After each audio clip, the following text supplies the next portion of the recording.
کیا آپ کو نہیں پتا کہ وضو میں کتنے فرائض ہیں؟ کیا آپ کو یہ نہیں پتا کہ وضو کس طریقے سے کیا جاتا ہے؟ اور کیا آپ کو اس چیز پر یقین ہے کہ جس وضو سے آپ نے نماز ادا کی ہے وہ وضو ہمارا درست ہے اور وہ نماز بھی ہماری قبول ہے؟ تو اگر ان چیزوں سے آپ واقف نہیں ہیں تو ویڈیو کے آخر تک بنے رہیں، کیونکہ ہم اس ویڈیو میں اسی چیز کے اوپر بات کریں گے۔ اور اگر چینل پر نئے ہیں تو سبسکرائب کرنا نہ بھولیں۔ السلام علیکم ورحمۃ اللہ وبرکاتہ۔ محترم ناظرین، میرے چینل میں آپ کا خیر مقدم۔ امید کرتا ہوں کہ آپ سب خیر وافیت سے ہوں گے۔ ناظرین کرام، ہمارا آج کا ویڈیو ہے وضو کے فرائض کا۔ بہت سے لوگ ہوتے ہیں جو جلد بازی میں وضو کرتے ہیں اور انہیں پتہ نہیں ہوتا، وہ سنتوں کو بھی فرائض گنتے ہیں یا فرائض کو سنت گنتے ہیں۔ وہ سمجھتے ہیں کہ کسی جگہ پانی پھینک دیا تو یہ ہمارا وضو ہو گیا۔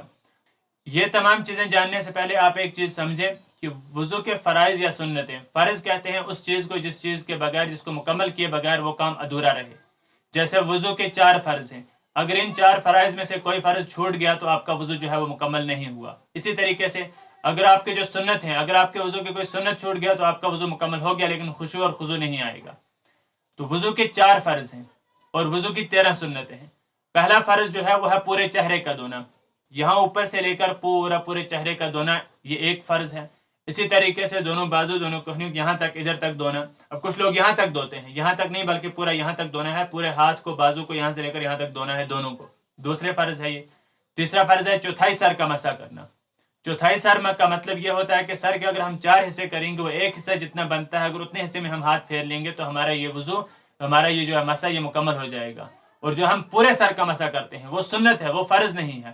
سنت جو ہے پورے سر کا مسح ہے، اس لیے ہم سنت ادا کرتے ہیں، لیکن فرض جو ہے ہم چوتھائی سر کا مسح کرتے ہیں۔ اگر ہم نے چوتھائی سر کا مسح کر دیا تو ہمارا مسح جو ہے وہ مکمل ہو گیا، وہ ادا ہو گیا۔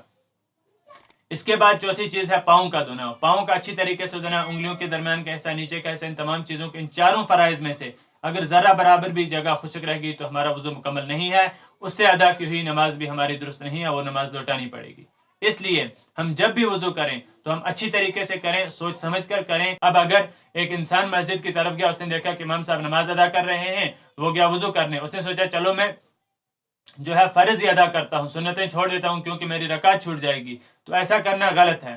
ہمیں اگر رکعت چھوٹ رہی ہے تو چھوٹنے دیں، لیکن ہمیں جو ہے وضو مکمل کرنا ہے، اس کو فرائض اور سنتوں کے ساتھ ادا کرنا ہے۔